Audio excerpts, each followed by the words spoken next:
चलिए, स्वागत है आप सभी का।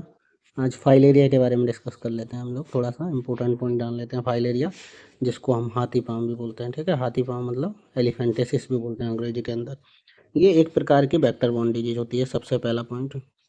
वेक्टर बोर्न का मतलब कोई वेक्टर इसके लिए रेस्पॉन्सिबल होता है जो ट्रांसमिशन करता है एक व्यक्ति से दूसरे व्यक्ति।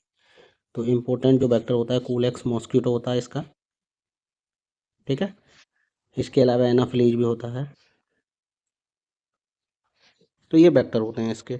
कॉजेटिव एजेंट पूछ लिया जाए, कॉजेटिव एजेंट क्या होता है? कॉजेटिव एजेंट यानी जिसकी वजह से होता है। तो कॉजेटिव एजेंट में आपको आंसर देना है ब्यूचेरिया बैंक्रप्टाई। ये कॉजेटिव एजेंट होता है, ये एक प्रकार का बॉम्ब होता है। बॉम्ब यानी कीड़े कहाँ पाए जाते हैं? तो ये सॉइल के अंदर, सॉइल बॉम्ब होता है। इसके अलावा ये किस सिस्टम को प्रभावित करता है सबसे ज़्यादा?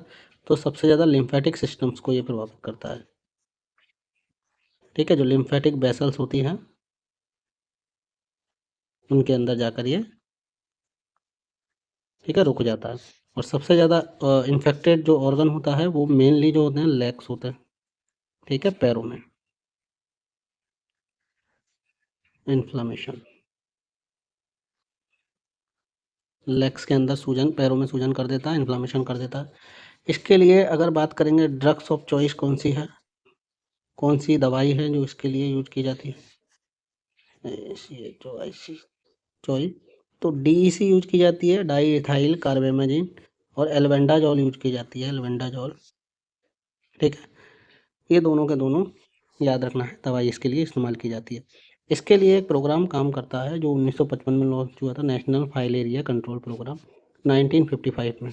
इसके अलावा national programme for lymphatic filariasis elimination है, ये 2005 में लॉन्च हुआ था और ये एनएचएम के अंतर्गत काम करता है, एनएचएम नेशनल हेल्थ मिशन, ठीक है।